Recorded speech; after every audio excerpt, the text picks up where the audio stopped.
பாண்டியனை ஓரங்கட்டிட்டு ராஜி மீனா எடுத்த முடிவு 3 ஜோடிகளா போற ஹனிமூன் அடங்குன தங்கமயில். ஸோ இந்த மாதிரியான விஷயங்கள் குறித்தா இன்னைக்கான பாகியலட்சுமி சீரியலில் நடந்தது வந்துட்டு நம்ம பார்க்க போகிறோம்.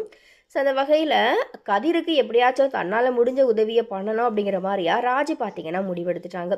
ஸோ அந்த வகையில் டியூஷன் எடுக்கிறது தான் சிறந்த வழி அப்படிங்கிற மாதிரியா நினைக்கிறாங்க. பட் இவங்களுடைய முயற்சிக்கு தடங்களாக பாண்டியன் டியூஷன் எடுக்கக்கூடாது அப்படிங்கிற மாதிரி முட்டுக்கட்டை போட்டுட்டாரு. அதையும் மீறி டியூஷன் எடுப்பேன் அப்படிங்கிற மாதிரியா ராஜி மீனா கிட்ட உறுதியாக சொல்லி உதவி கேட்டாங்க. மீனாவும் ராஜிக்காக ரிஸ்க் எடுத்து ஹோம் டியூஷன் எடுக்கிறதுக்கு தெரிஞ்சவங்க கிட்ட பேசிட்டாங்க. ஆனால் இந்த டைம் யாருக்கும் நம்ம என்ன பண்ணுறோம் அப்படிங்கிறது தெரியக்கூடாது அப்படிங்கிறதுல உறுதியாக 2 பேருமே இறங்கிட்டாங்க. ஸோ அந்த வகையில் டியூஷன் எடுக்கிறதுக்கு வீட்டிலேருந்தே ராஜியும் மீனாவும் கிளம்புறாங்க. அந்த வகையில் கோமதி கிட்ட ராஜி என்னுடைய படிப்பு முடிகிறதுக்கு இன்னும் 1 மாதம் தான் இருக்குது, அதனால் நான் இப்போவே கோச்சிங் கிளாஸ் சேர்ந்து அரசாங்க வேலைக்கு ட்ரை பண்ண போகிறேன். அதுக்கு மீனா அக்காவுக்கு தெரிஞ்ச இடத்துல ஃப்ரீ கோச்சிங் நடக்குது, அங்கே போயிட்டு படிக்க போகிறேன் அப்படிங்கிற மாதிரியா சொல்லிட்டு கோமதி கிட்ட போய் சொல்கிறாங்க.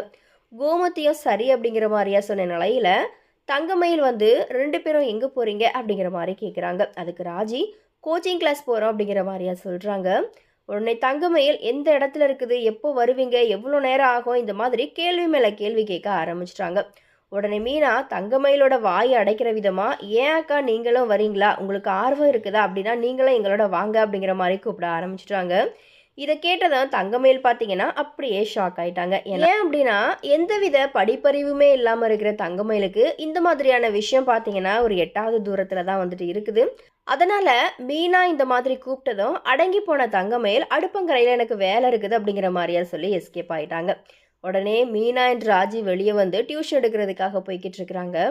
அப்போது ஏன் திடீர்னு தங்கமயில் அக்காவையே நம்ம கூட கூப்பிட்டீங்க, அவங்களும் வந்துட்டாங்க அப்படின்னா நமக்கு தானே பிரச்சனை அப்படிங்கிற மாதிரி ராஜி கேட்குறாங்க.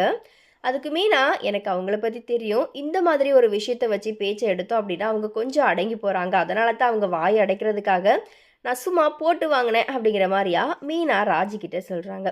அதுக்கப்புறமா ராஜி ஆசைப்பட்ட மாதிரியா டியூஷன் எடுத்துக்கிட்டு இருக்கிறாங்க. அதுக்கு மீனாவும் ஹெல்ப் பண்ணுறாங்க. இதை தொடர்ந்து இந்த விஷயத்த பாண்டியன் கிட்ட எப்படியாச்சும் சொல்லணும் அப்படிங்கிற மாதிரியா வீட்டில் எல்லாருமே சாப்பிட்டுக்கிட்டு இருக்கும்போது ராஜி மாமா நான் உங்ககிட்ட ஒரு விஷயம் பேசணும் அப்படிங்கிற மாதிரியா சொல்கிறாங்க. அதுக்கு பாண்டியனும் நானும் உங்ககிட்ட ஒரு விஷயம் சொல்லணும் அப்படிங்கிற மாதிரியா சொன்ன நிலையில் ராஜி நீ என்ன சொல்ல வந்த அதை முதல்ல சொல்லு அப்படிங்கிற மாதிரியா ராஜி கிட்ட சொல்கிறாரு.